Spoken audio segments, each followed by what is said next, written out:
Randy says, how do you feel about drafting during your training rides when there is no drafting during races? Does it help or hurt you? And this is coming from a triathlete specific question. Obviously, I think it applies a little bit to I guess, road cycling, but I'll start on this one. And Randy, the thing is it all depends on where you are in your build toward the race, right? So if we're way out, and I know Randy's gearing up for a half and a full possibly in the next year, if you're way out from your race, listen, grab on somebody's wheel and just get drug along sometimes, because what happens is you actually can get a better workout riding with someone who is just slightly faster than you, that you could not ride next to into the wind, but it works you more to stay with them. Now, that being said, so that can help grow your fitness, and it kind of gives you something to kind of work towards.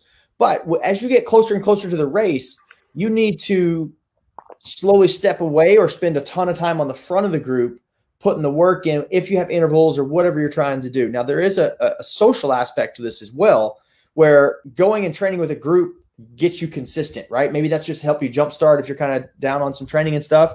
But I think it all depends on the timing of when it's coming to the race, Randy, from my perspective. And I'm going to throw it to Mike in just a second. But it's depending on the timing of the race that you're coming into, whether or not you sit in.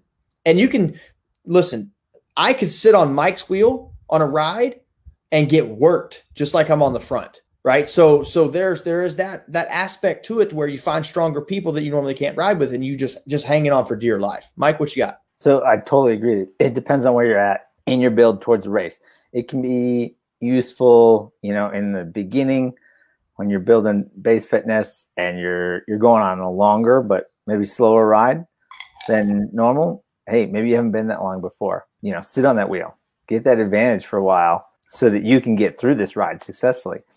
And then maybe use it closer to the race as speed work. I know for cyclists, even mountain bikers, and a friend of mine who used to coach, Craig Alexander, did this for him right before Kona. Like, we do motor pacing where we get behind a scooter or a motorcycle.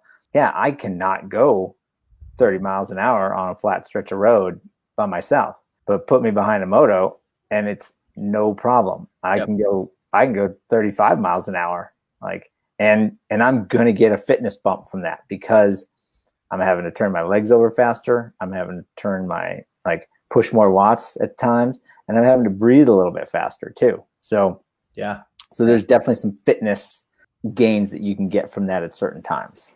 So. You know what I would love to do, Mike? I'd love at some point to get you to come down here or maybe come up there to Colorado.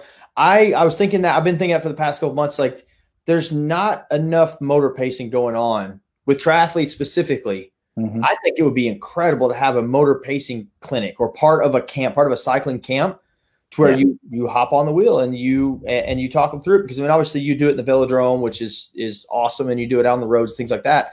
I think that if people understood the gains you make from that and the value of that, I think that they would go, man, I need to add this into my my training regimen. Yeah, it is really helpful. But you're playing with two things going fast, and one of them weighs more than you do. So it's a higher risk training scenario. But I was just using it more as an example. You can do it off of a rider who's better than you. Yep. And that's enough sometimes. Absolutely.